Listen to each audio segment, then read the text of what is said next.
যাও এটা নিয়ে সবার কাছ থেকে ঘুরিয়ে আশীর্বাদ নিয়ে এসো।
আমি সত্যি কথা বলে দেব, সে যাই হয়ে যাক না কেন, আমার গলায় তোমার পরানো মঙ্গলসূত্র ছাড়া আর কারোর পরানো মঙ্গলসূত্র জায়গা নেই।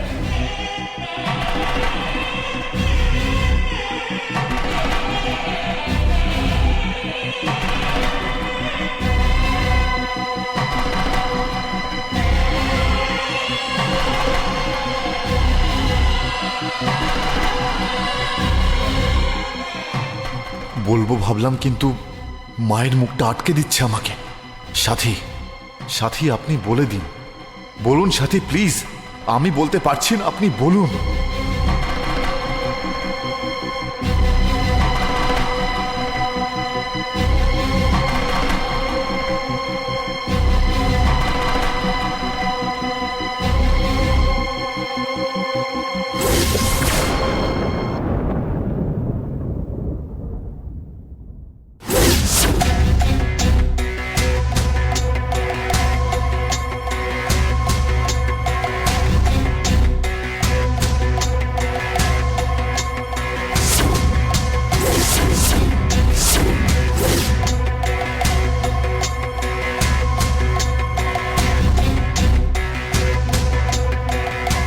এটা পরিয়ে দাও, তাড়াতাড়ি করো।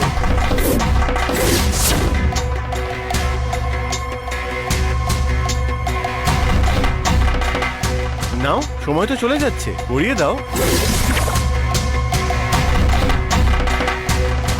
অনিল, মঙ্গলসূত্রটা বাঁধ, লগ্ন যে পেরিয়ে যাচ্ছে, এর মধ্যেই বাঁধতে হবে।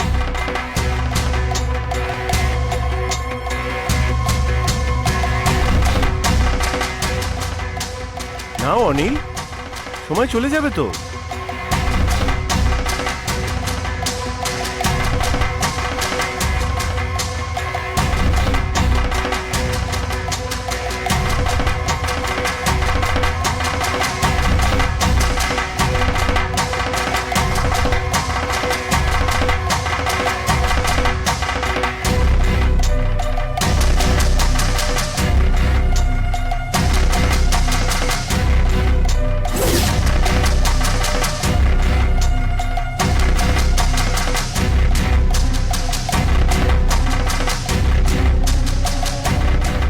এই কি দেখছিস, কি বাঁধ না।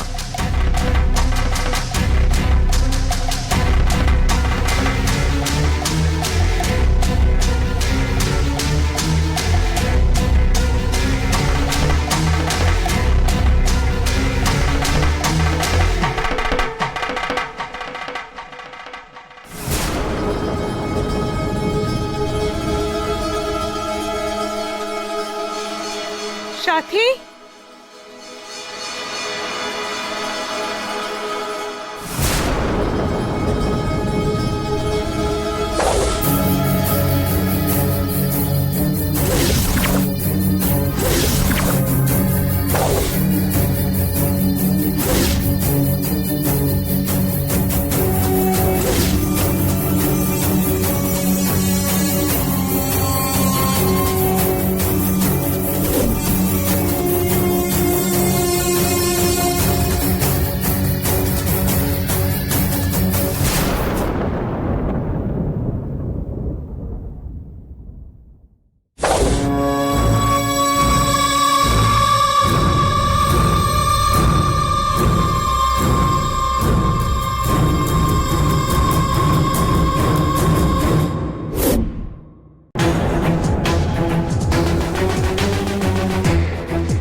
বৌদি কি হলো সাথী? বৌদি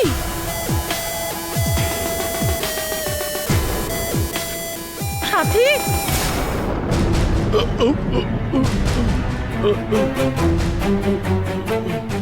কত করে চেষ্টা করলাম আমি একবারের জন্য হিরো হওয়ার, কিন্তু এরা হিরো হতেই দিল না। ওরে বাবা, মাথাটা কি ঘুরছে, পড়ে যাবো মনে হচ্ছে। হায় ভগবান, এবার তুই অজ্ঞান হয়ে যাবি। সাথী সাথী সাথী সাথী বৌদি সাথী সাথী সাথী সাথী কি হলো? সাথী, কি হলো কি সাথী? হলো? আরে সাথী সাথী সাথী, কি হলো ওঠো। সাথী? সাথী সাথী? সাথী ওঠো, কি হলো চোখ সাথী? খোলো। বৌদি চোখ সাথী, খোলো। চোখ এই খোলো। জলটা নিয়ে আয় তো আমি আসছি। বৌদি চোখ খোলো সাথী। বৌদি কি হয়েছে বৌদি সাথী বলে ডাকতেই অজ্ঞান হয়ে গেল। এর ডাকে দেখছি আমাদের ওষুধের থেকেও বেশি শক্তি। সাথী কি হয়েছে সাথী, তোমার? বৌদি সাথী, কি হয়েছে তোমার? সাথী, সাথী চোখ বলবো খোলো। দু একটা সাথী, সাথী সাথী, সাথী কি হয়েছে সাথী সাথী, চোখ খোলো। সাথী ওঠো কি হলো? সাথী তাকাও। বৌদি কি হলো তোমার দেখ না কি হলো। সাথী ওঠো সাথী কেন এরকম করছে বলতো? বুঝেছিস, যেটা চেয়েছিলাম সেটা ঠিক মতো হয়ে গেছে। চল কেটে পড়ি। যেটা চেয়েছিলাম সেটা ঠিক মতো হয়ে গেছে। চল কেটে পড়ি।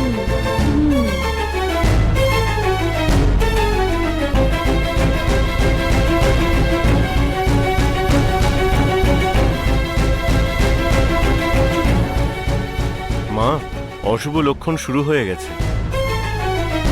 ভালো মুহূর্তটা শেষ হয়ে যাবে। উনি আজ ঠিক হয়ে গেলেও বিয়েটা কিন্তু আর হবে না। অন্য কোনো একটা দিন দেখে বিয়েটা দিতে হবে। আপনার ছেলের রাশিফলের দোষটা কিচ্ছু করতে দিচ্ছে না। আজ আমি আসি মা। আরে আরে আরে পুরোহিত দাঁড়ান মশাই তো। কোথায় উঠে যাচ্ছেন আপনি দাঁড়ান। শুনুন, আরে শুনুন। কি হলো সাথী কোথায় যাচ্ছেন আপনি দে দে দে মা এটা আমার কাছে দাও চোখ খোলো, চোখ খোলো সাথী। মা সাথী বৌদি সাথী বৌদি চোখ খোলো বৌদি সাথী বৌদি কি হলো তোমার বৌদি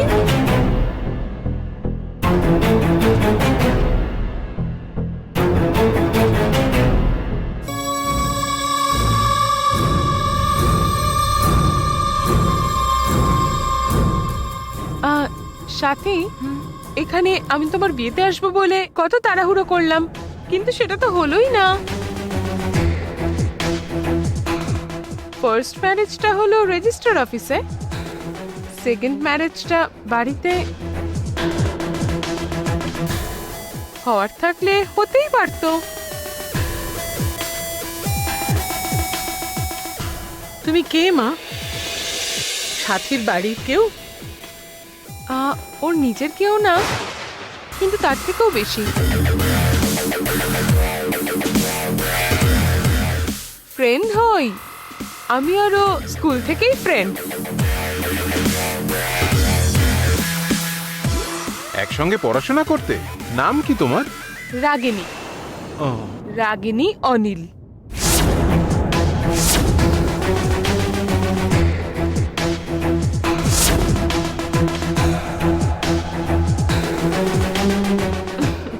অনিলটা হলো আমার বরের নাম।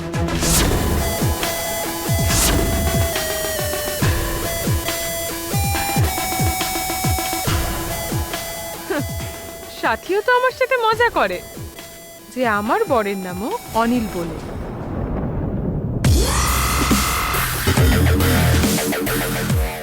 আমার বরের নামটা আমি ছেড়েই আসতে চাইলাম, ওর সাথে থাকতে ভালো লাগে না বলে ডিভোর্সের জন্য অ্যাপ্লাই করেছি। কি ডিভোর্স? আমার মনটা একদম ভালো নেই বলে তাই কিছুদিন আমি সাথীর কাছে থেকে যাব ভাবলাম। আপনাদের কোনো অসুবিধা হবে না তো?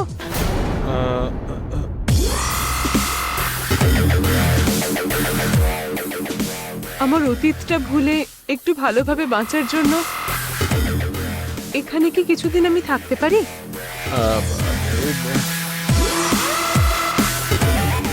এটার সাথে শ্বশুর বাড়ি,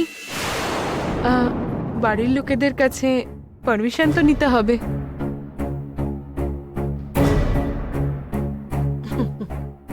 হ্যাঁ থাকো, নিশ্চিন্তে থাকতে পারো। সাথীকে আমি নিজের বৌমা ভাবি না, নিজের মেয়ে বলে ভাবি। এবার তোমাকেও সেরকমই ভেবে নেব।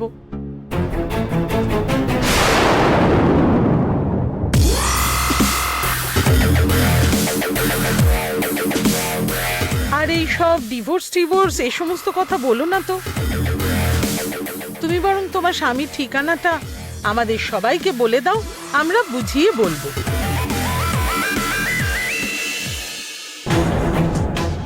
উনি কোথায় আছেন এখন বলো? এই তো এখানেই আছেন।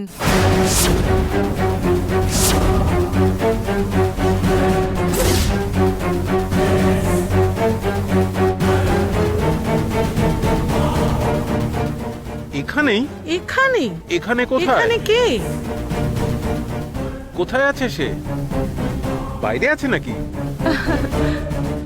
না না, আমি এখানে মানে চণ্ডীপুরের পাশের গ্রামে বললাম। ও, কিন্তু ডিভোর্স তো ডিভোর্সই হয়। কেন এরকম বলছো? এই বয়সে একসঙ্গে না থাকার কারণ কি তোমাদের? আসলে উনি অন্য একটি মেয়েকে বিয়ে করতে চান, তাই।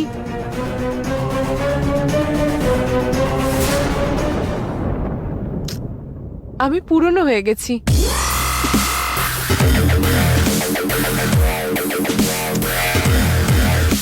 ঠিক আছে মা, তুমি সাথীর সঙ্গে দিন 10 থাকো। আমরা তোমার মন বদলাতে না পারলেও সাথী নিশ্চয়ই বদলে দেবে। কি পারবে না? তুমি সাথীর সঙ্গে কথা বলতে বলতে জামাইবাবুকেই ভুলে গেলে? এদিকে বিয়েটা হয়নি বলে জামাইবাবু পৌলমীর কাছে দুঃখ করছিলেন। চলো আমরা গিয়ে কথা বলি। হ্যাঁ রে সমীরণ, আমার সাথী ঠিক হয়ে গেছে, এটাই অনেক। ওই সময়টাতেই অজ্ঞান হয়েছিল মানে সময়টাই ঠিক ছিল না। আবার বিয়ে করার জন্য ঠাকুর রাজি হলো না মনে হয়। এ নিয়ে জ্যোতিষীর সঙ্গে কথা বলতে হবে। ঠিক আছে রাগিনী, তুমি এখন সাথীর সঙ্গে কথা বলো, আমরা আসছি। নিশ্চয়ই। ঠিক আছে। চলো এসো।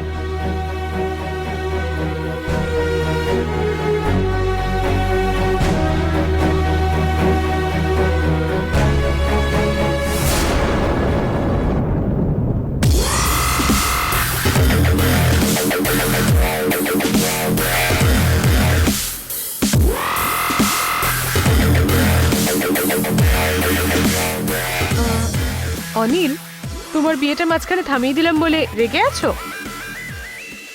সবাইকে ডিভোর্সের ব্যাপারে না বলে অন্য ম্যারেজ করতে নেই অনিল।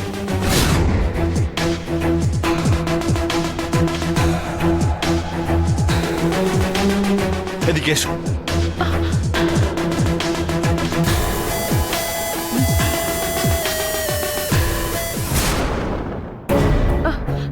তুমি কি করতে এসেছো এখানে?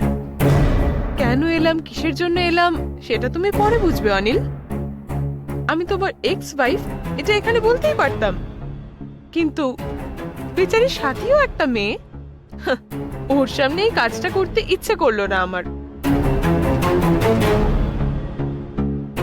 তোমার সাথে থেকে আমার যা হয়েছিল ওরও তো তাই হবে। দেখলে তো এতক্ষণ কি যে হয়েছিল। দেখো, তুমি আমাদের ব্যাপারটা নিয়ে ভুল ভাবছো। আমি আর সাথী এই বিয়েটা করতেই চাইছিলাম না। তাই নাকি? দেখো, আমি তোমায় বলছি, আমি আর আমাদের বাচ্চা যখন হরিদ্বার রেলওয়ে স্টেশনে একা দাঁড়িয়েছিলাম, ঠিক তখনই সাথী এলো।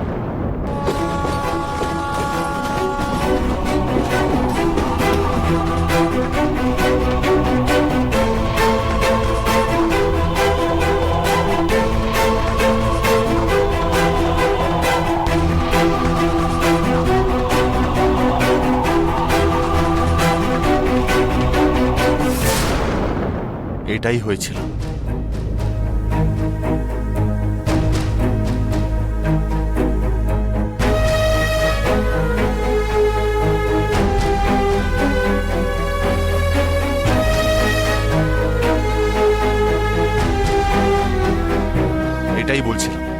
ওনার সাথে আমার কিচ্ছু নেই, আমরা শুধু বন্ধু। এই বাড়িতে যেখানে তোমার থাকার কথা ছিল সেখানে উনি আছেন, সেটাও আমার মায়ের প্রাণ বাঁচানোর জন্য। এই পরিবারের সমস্ত খুশি ফিরিয়ে আনার জন্য। ও, এটা তো বেশ ভালো ব্যাপার। স্বামী অন্য কোথাও আছে আর তুমি এখানে বউ হয়ে থাকছো। তোমার তো অনেক অভিজ্ঞতা। এখানে তো দেখছি এই পরিবারের সবাই তোমাকে মাথায় তুলে রেখেছে।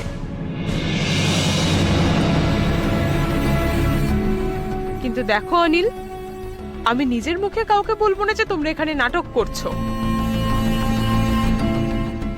অনেক হয়েছে রাগিনী। আমি সবসময় চেয়েছি যে তুমি এখানে আসো। আমি এখন যে জায়গায় আছি সেখানে তুমি থাকো। আর এখন যখন তুমি চলে এসেছো, আমার এক্ষুনি এই বাড়ি ছেড়ে চলে যাওয়া উচিত, আর সেটাই করব। আমি এক্ষুনি মাকে সব সত্যি কথা বলে এখান থেকে চলে যাব। সাথী, এত তারা কিসের সাথে? আমি এখানে ওর সাথে থাকার জন্য আসিনি। আমার এত বড় পরিবার, এত বাড়ির লোক, এইসব ভালো লাগে না। তুমি কাটাও তোমার এই জীবন।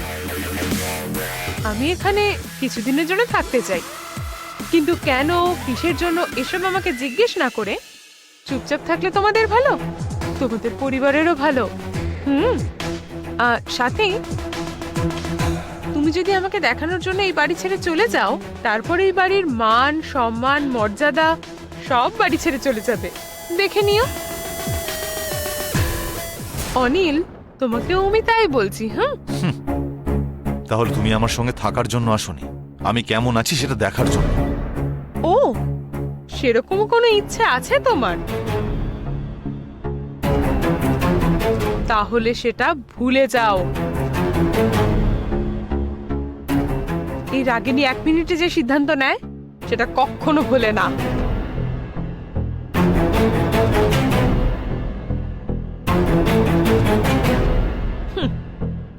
কিন্তু আমরা কোনো সিদ্ধান্ত নিইনি রাগিনী।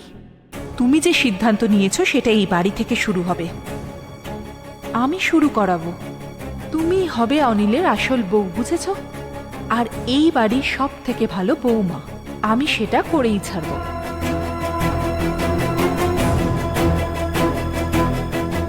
ফোনে জ্বালানোটা শেষ হয়ে গেছে ভাবলাম, কিন্তু এখন বাড়ি খুঁজে চলে এসেছে। এখন আমি কি করে শান্তিতে থাকবো? তাই নাকি?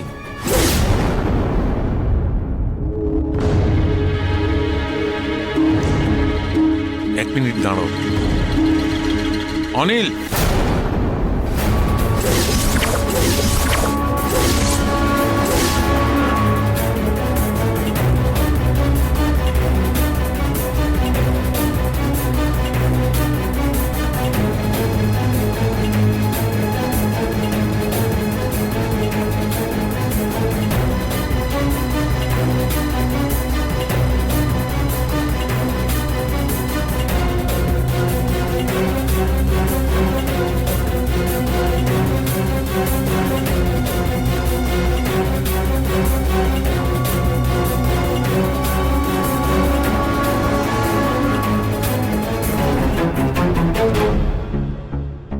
হ্যাঁ মামা। অনিল, তোর মামি তোর সঙ্গে কথা বলবে।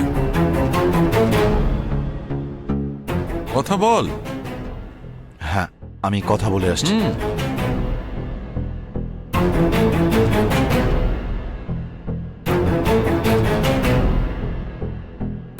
হ্যাঁ মামি। আচ্ছা, বাড়িতে এত জায়গা আছে, তোমরা এখানে দাঁড়িয়ে কথা বলছো? মামা, সেরকম কিছুই নয়। ওই বাড়িটা ঘুরে দেখতে চাই বলল, সেই জন্য আমি ওকে এখানে নিয়ে এলাম। মামা, মামি তো দেশের বাড়ি গেছে, ওখানে ঠাম্মার পায়ে লেগেছে শুনেছিলাম। এখন কেমন আছেন?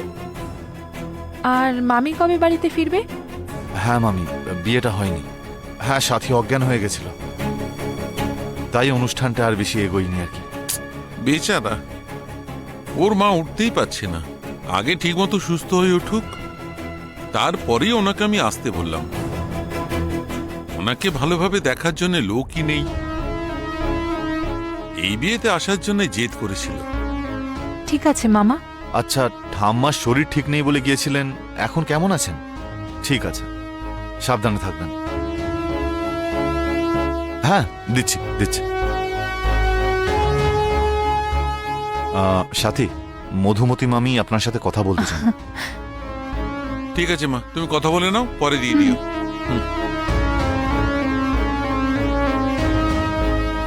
হ্যালো। সাথী, কি হয়েছে? বিয়েটা হয়নি শুনছি। আচ্ছা, কি হয়েছে মা?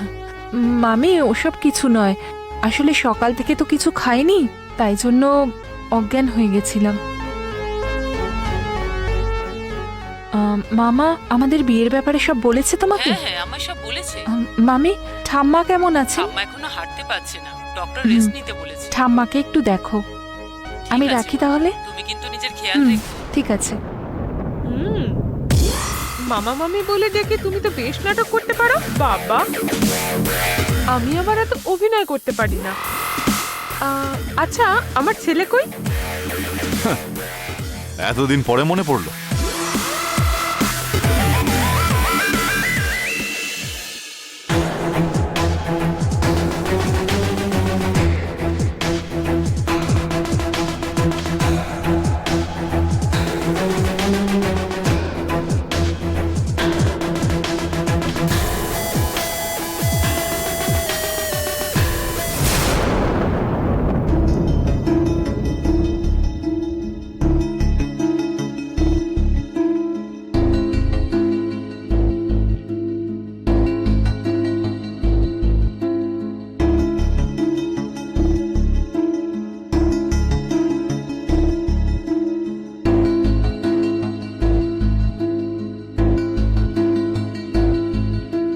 জামাইবাবু,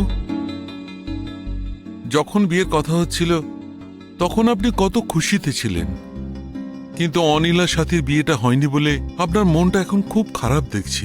আমি ভেবেছিলাম বিয়েটা হয়নি বলে শুধু দিদির মনটাই খারাপ হবে, কিন্তু আপনার মনটা আরো বেশি খারাপ হয়েছে।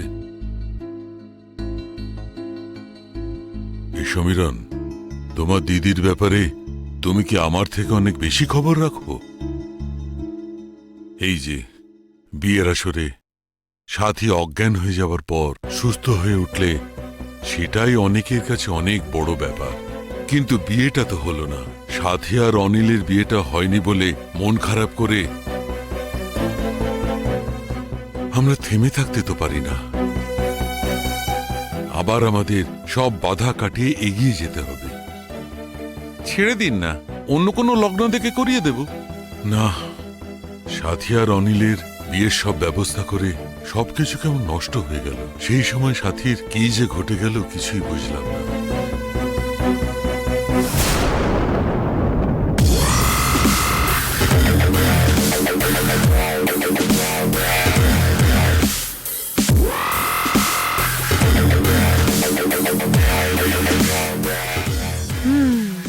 এইটাই তার মানে অনিলের বাবা।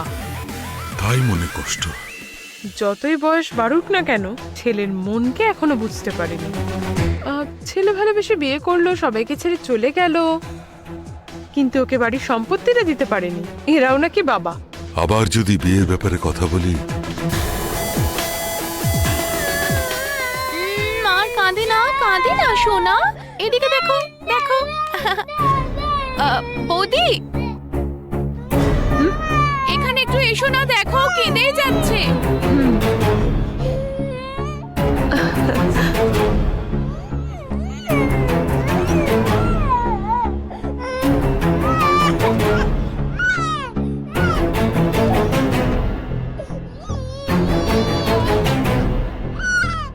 আমার ছেলেকে কোলে নিতে আসছে।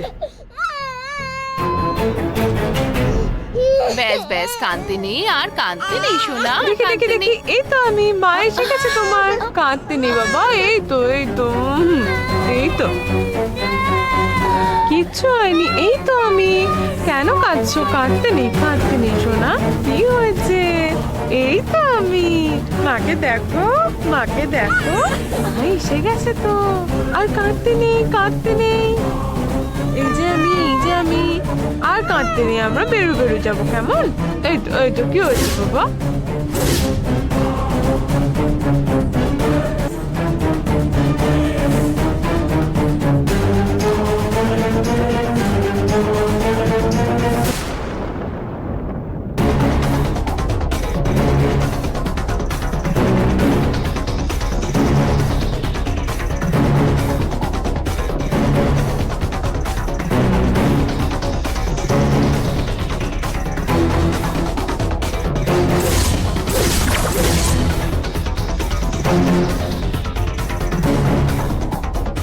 কি ব্যাপার বলো তো মা? সাথীর বাচ্চা রাগিনীকে মা বা বলে জড়িয়ে ধরছে কেন? আর সাথীও কিছু বলছে না, চুপচাপ দাঁড়িয়ে আছে। আমিও তো বুঝতে পারছি না, একটা বাচ্চা নিজের মাকে ছেড়ে অন্য কারোর কাছে এভাবে থাকে না, কিন্তু বাচ্চাটা তো ওর কাছে ভালোই আছে। তুই দেখেছিস বাচ্চাটাকে কেমন আদর করছে? মনে হচ্ছে যেন নিজের ছেলে। কিছু তো একটা ব্যাপার নিশ্চয়ই আছে। আমার এই রাগিনীর লক্ষণ কিছু ঠিকঠাক বলে মনে হচ্ছে না। কোনো মতলবে এসেছে। এই বাড়ির সব সদস্যকে বোকা বানিয়ে ও কিছু একটা করতে চাইছে। দেখতে হবে।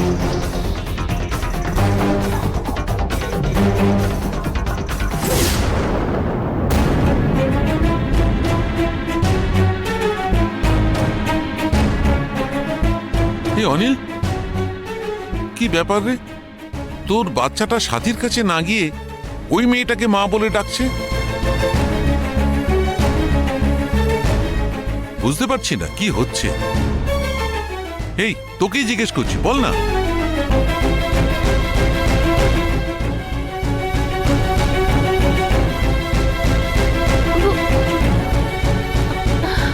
ওই মেয়েটাকে কেন মা বলে ডাকছে বল না। সমীরণ, বলুন। সাথীর বন্ধুই তো। কলকাতায় থাকার সময় হয়তো মাঝে মধ্যে ওর বাড়িতে আসতো, বাচ্চাটাকে ভালোবাসতো।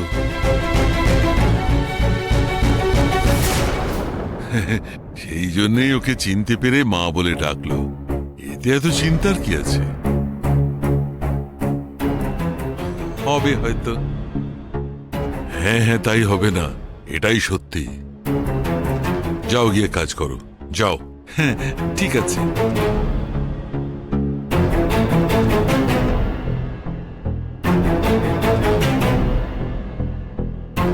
চলো আমরা যাই। কিন্তু ওকে তো চলে এসো, চলো।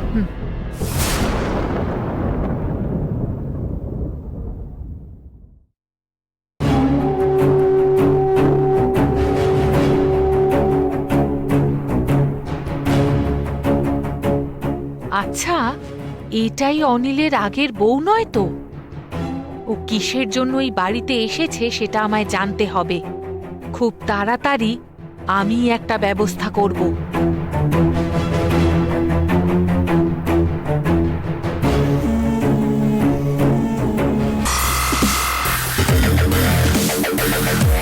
রাগিনী, রাগিনী দাঁড়াও। আমাদের বাচ্চা কোথায়? আমাদের ছেলে নয়, আমার ছেলেকে আমি আদর করে নিয়েছি, বুঝেছো? এবার আমার প্রাইভেসি দরকার। বাচ্চাকে কার কাছে দিয়েছো? কেন? তোমার মামার কাছে। একটা বাচ্চাকে ভালোবাসা একজন মায়ের কাছে ফর্মালিটি, এটা আমি তোমার কাছ থেকেই শিখেছি। আবার অ্যাডভাইস দিতে শুরু করলে? তোমার এই অ্যাডভাইস আমার অসহ্য লাগে। আমাকে একা থাকতে দেবে না? কথা বলো। কি হচ্ছে এটা? এত জোরে কথা বলছো কেন? কেউ যদি শুনে ফেলে তখন? কি ব্যাপার, তিনজনে এত লুকিয়ে লুকিয়ে কি কথা হচ্ছে? মা। কি মা, তোমার বন্ধুকে রেস্ট করতে দেবে না? ওপরে যে গেস্ট রুমটা আছে না, ওখানে আমি সব রেডি করে রেখেছি, বিছানাও গুছিয়ে দিয়েছি। ঠিক আছে মা। ওকে নিয়ে যাও, একটু রেস্ট করুক। যাও মা, নিয়ে যাও। চলো রাগিনী।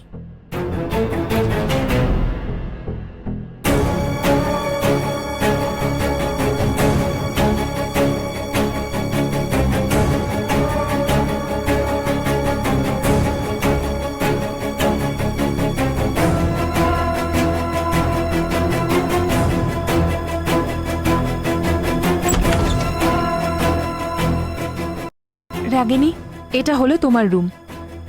রেস্ট করো, হ্যাঁ? সাথী,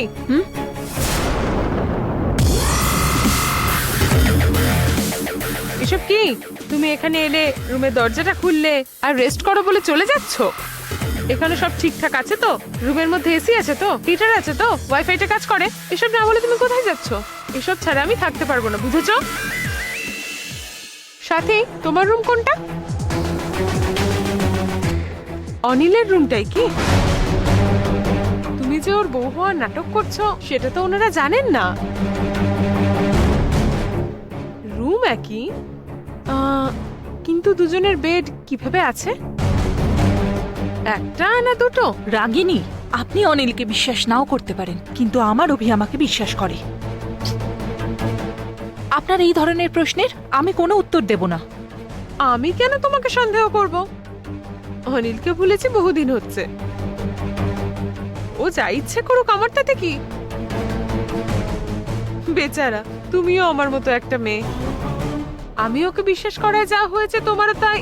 রাগিনী, আপনার গলায় শুধুমাত্র মঙ্গলসূত্র পরানো ছাড়া উনি আর কোনো পাপ করেননি। আপনার মুখটা না বেশি চলে জানেন, আপনার মাথার থেকে, বুঝেছেন? বুদ্ধিটা ব্যবহার করুন।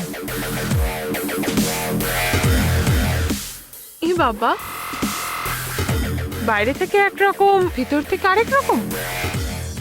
এমনি বলবো না সাথী, এই পরিবারকে দেখছি কন্ট্রোলে নিয়ে এলে।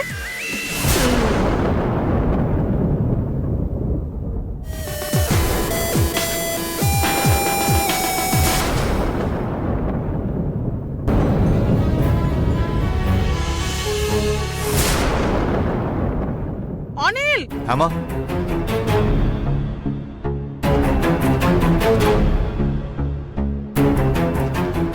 কি হয়েছে মা? শোন না, সাথী এরকম মাঝে মাঝে অজ্ঞান হয়ে যায়, তোর সেদিকে নজর নেই নাকি? ওকে কলকাতায় নিয়ে গিয়ে একটা বড় হসপিটালে ট্রিটমেন্ট করা। যত টাকা লাগে লাগুক, টাকার ব্যাপারে চিন্তা করবি না। ও আমার প্রাণ বাঁচিয়েছে, ওকে ভালো রাখার দায়িত্ব আমাদের। একটা বড় হসপিটালে গিয়ে তুই ওর ট্রিটমেন্ট করা। ওসব কিচ্ছু না মা। কিছু না মানে? ওর স্মোক অ্যালার্জি আছে, যজ্ঞের ধোঁয়াটা ওর মুখে এসে গেছিল, তাই অজ্ঞান হয়ে গেছিল, আর কিচ্ছু হয়নি মা, তুমি চিন্তা করো না। তাও আমার মনটা মানছে না রে। যাই হোক না কেন, ওকে হসপিটালে নিয়ে গিয়ে চেক আপ করাতে হবে, বুঝলি? ঠিক আছে, ঠিক আছে মা। বেচারি, বিয়েটা হলো না বলে কত মন খারাপ করে আছে। মা, সে একদিন সময় বার করে বিয়েটা দিলেই হলো, কোনো অসুবিধা নেই।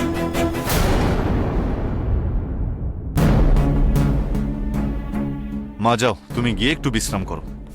ঠিক আছে, সাথীকে দেখিস।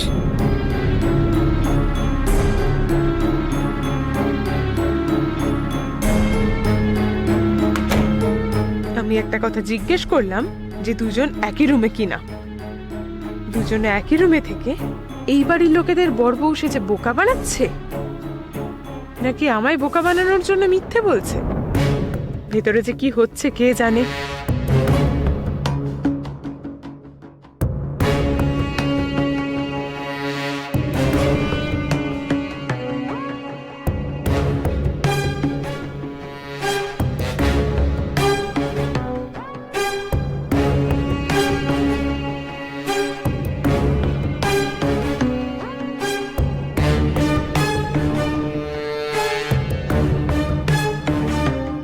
রাগিনী, কি করছো তুমি?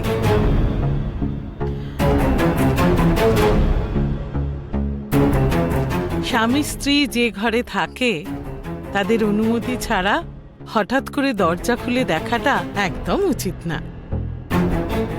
শহরে এটা অনেক সহজ ব্যাপার হতে পারে, কিন্তু আমাদের গ্রামে এটা সত্যিই খুব বড় ব্যাপার। এই দেখো, আমাদের সাথী তোমার বেস্ট ফ্রেন্ড হতে পারে, কিন্তু ও তো আমার ছেলের বউ। আমার কথাটা বুঝতে পেরেছো? আচ্ছা, তুমি গিয়ে রেস্ট করো। ততক্ষণ আমার ছেলে আর বৌমাকে একটু একা কথা বলতে দাও। ওদের মধ্যে কোনো সমস্যা হয়েছে, ওদের কথা বলতে দাও, ডিস্টার্ব করো না, ঠিক আছে? তুমি যাও মা। হুম।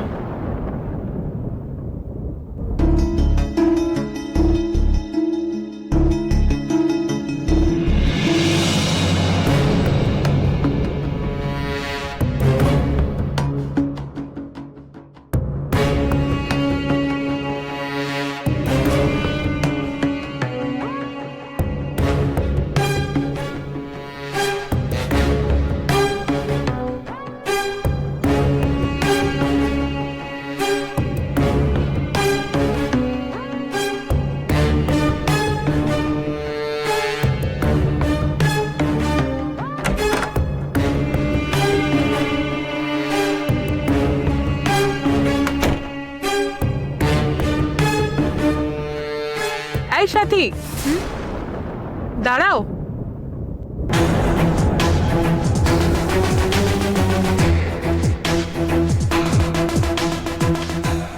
কি গো সাথী, তুমি আর অনিল একা কথা বলবে বলে তোমার শাশুড়ি, সরি আমার শাশুড়ি আমায় বলছেন আমার বরের সাথে তোমার কি এমন কথা আছে শুনি, তাও আবার একই ঘরে?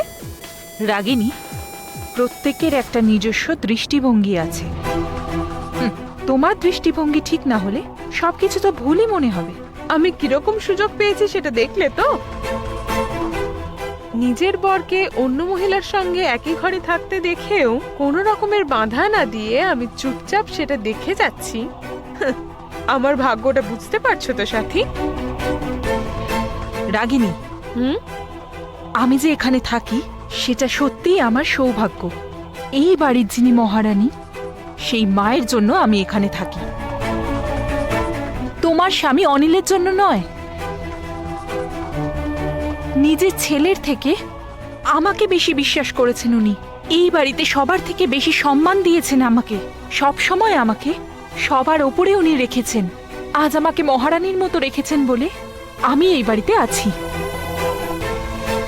এরকম একটা শাশুড়ি মায়ের ভালো বৌমা হওয়ার যোগ্যতা তোমার মধ্যে একদমই নেই রাগিনী। তুমি কি জানো রাগিনী, শুধু একদিনের জন্য তুমি যদি ওনার নিজের বৌমা হয়ে থাকতে পারো, তাহলে তুমি নিজের মাকেও ভুলে যাবে। হ্যাঁ, এখন সিদ্ধান্ত তোমার হাতে। তুমি ডিভোর্স দিয়ে সবকিছু ছেড়ে দিও না, অনিলকে নিজের জীবন থেকে সরিয়ে দিও না। ওই মায়ের কাছে তুমি ওনার প্রিয় বৌমা হয়ে থেকে দেখো। তারপর যদি উনি তোমাকে এখান থেকে চলেও যেতে বলে না, তুমিই যেতে পারবে না। বলো না রাগিনী, আমার কথাটা যদি তোমার ঠিক মনে হয়, তাহলে তুমি যদি একবার আমাকে বলো, আমি এখান থেকে চলে যাব।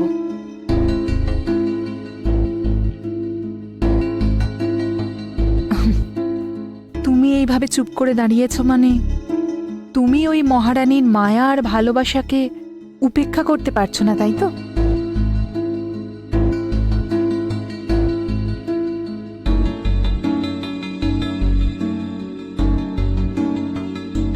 এই বাড়ির ব্যাপারে যে কখনো কোনো চিন্তা করেনি, সেই রাগিনী এখন এই বাড়ির ব্যাপারে ভাবছে। এবার আমি নিশ্চিন্তে যেতে পারবো।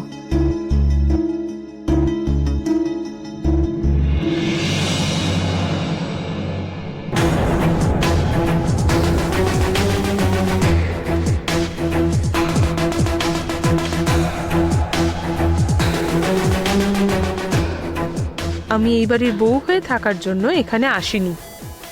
আমি এখান থেকে আমার পাওনা বুঝে নিয়ে চলে যাব।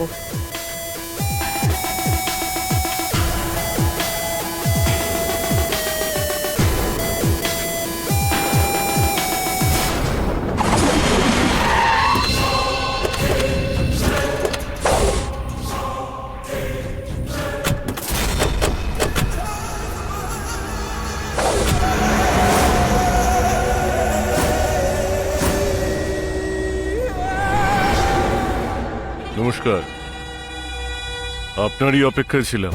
আপনি আমাকে তাড়াতে বলেছেন? আমি আপনাকে কখনো দেখিনি। এখানে আমাকে কেন ডেকেছেন আমি জানতে পারি? সরি ম্যাডাম, আমার নাম হলো প্রতাপ সিংহ। দুদিন আগে আপনাকে দেখতে আপনার বাড়িতে কে কে এসেছিল সেটা কি আমাকে খুলে বলতে পারবেন? এ দেখুন, কে কখন কোথায় আসে যায় সেটা আমি বলতে পারবো না। আপনি কাকে চান সেই লিস্টটা শুধু আমাকে বলুন। ভেরি গুড, আপনি দেখছি খুব স্ট্রেট ফরওয়ার্ড। আমার মতোই আপনিও দেখছি সময় নষ্ট করতে পছন্দ করেন না। ওকে, আপনি কি সাথী নামে কাউকে চেনেন? চিনি না। অচেনা লোক আপনার বাড়িতে এসে এতক্ষণ কথা বলে গেল। শোনো, এই মেয়েটা তখন থেকে মিথ্যে কথা বলেই যাচ্ছে। এক চোর দিলে এই! ব্যাপারটা কি? হাত তুলছো? এত সাহস কি করে হয়? বাহ! আমি মেয়ে বলে ভয় পেয়ে যাব সেরকম কিছু ভাবছো নাকি? মেরে তোমার মুখটা ভেঙে দেব। শুধু ছেলেরা মারতে পারে সেরকম ভেবো না, কিন্তু আমিও মারতে পারি। আমি রাগিনী। বাবা বাবা বাবা বাবা বাবা, অনেকদিন পর তোমার মতো একটা সাহসী মেয়েকে দেখছি। রাগিনী, কণ্ঠস্বরে অহংকার, চোখে তেজ। এক্সেলেন্ট এক্সেলেন্ট রাগিনী ম্যাডাম। এই যে মিস্টার শুনুন, আমি আপনার কোনো ক্রেডিট চাই না, আমি আপনার ডেবিট চাই। আপনি আমাকে যার কথা জিজ্ঞেস করছিলেন তাকে আমি চিনি, সেটা স্বীকার করতেই পারি। ওকে কেন খুঁজছেন সেটা আমায় বলুন। আমার সঙ্গে সাথীর সম্পর্কটা কি সেটা জানতে চাইছো তো? সাথী হলো আমার মেয়ে।